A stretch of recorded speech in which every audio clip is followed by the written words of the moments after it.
Hi, guys. I'm going to read to you another story. Today, I'm going to read to you Suki's Kimono by Chiribi Yugaki.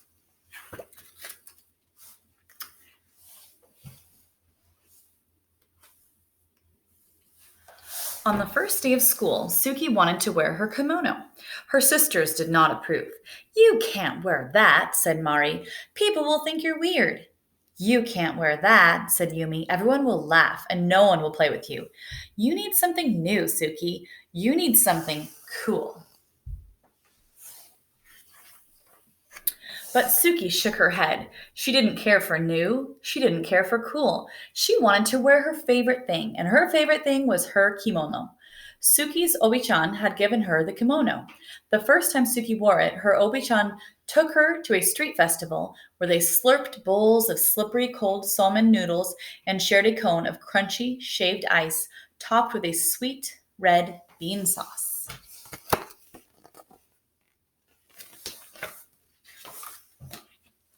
Under strings of paper lanterns, Suki joined her Obi-chan in a circle dance. She followed her and copied her movements, trying to be as light and as graceful. She watched the other women and children who danced, especially those who were dressed in cotton kimonos like hers. Later, Suki sat so close to the stage that when the taiko drummers performed, boom, boom, boom, she felt like she swallowed a ball of thunder and her whole insides quaked and quivered. Before they left the festival, Suki and her Obi-chan stopped at the souvenir stand. There were many things to choose from, but her Obi-chan found the prettiest thing of all, a handkerchief of pale pink linen decorated with tiny maple leaves and cherry blossoms. When she gave it to Suki, she said, "This will help you remember our day." Now it was time for school. Mother checked Suki's obi one last time and took a picture of Mari, Yumi, and Suki together by the front steps. Then, as she watched, the three sisters made their way down the block to their school. Mari and Yumi stayed several paces ahead of Suki and pretended they didn't know her. But Suki didn't mind. She turned and waved to her mother before she clip-clopped along in her shiny red gata, feeling very pleased in her fan-patterned blue kimono. Once in a while, Suki would lift her arms and let the butterfly sleeves flutter in the breeze. It made her feel like she'd grown her own set of wings. When they reached the school, Mari and Yumi hurried across the yard to a group of their friends. Suki stopped and looked around. Some of the children turned and stared at her, and others giggled and pointed at her kimono, but Suki ignored them. She took a seat on a swing to wait for the bell. A girl dressed in overalls, just like a pair Suki had at home, sat on the swing beside her. "Hi, Suki," said the girl. "Hi, Penny," said Suki. "How come you're dressed so funny?" Penny asked. "Where did you get those shoes?" Suki lifted her feet off the sand and wiggled her toes. "I'm not dressed funny," she said. "My grandma gave me these shoes." Suki started pumping her legs. After a moment, Penny did the same, and soon they were both swinging as fast and as high as they could. Swoosh, swoosh, up and up.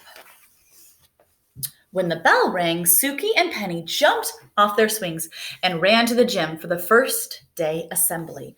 Once they were finally taken to their new classroom, Suki chose a desk near the window. Penny chose a desk near Suki. As they waited for everyone to find a seat, two boys in front of Suki turned and snickered behind their hands. One of the boys reached over and snatched Suki's sleeve. "Look at this," he said. "She's a bat." It's not very nice. Suki felt her cheeks burn, but she did not respond. Instead, she concentrated on sitting up straight and tall, the way her obi-chan always did.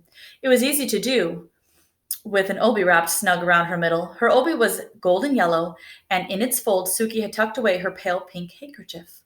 "Welcome to first grade," said the teacher. "My name is Mrs. Paggio," she smiled. "Let's introduce ourselves and tell everyone what we did this summer." When it was her turn to speak, Suki stood up and told her teacher her name. "Hello, Suki," said Mrs. Paggio. "What did you do this summer?" My grandma visited us, she said, straightening up her sleeves. She bought me my kimono and my geta. Suki raised her foot to show the teacher her wooden clog. Somewhere in the classroom, someone laughed, but Suki took a deep breath and continued. The best thing was that she took me to a festival, and there was dancing girls dressed like me, and they danced like this. She took a few steps and swayed her arms sideways.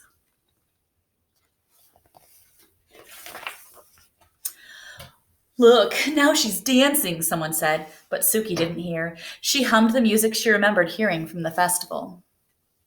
She remembered how it felt to dance barefoot in the open air on fresh cut grass that tickled her toes.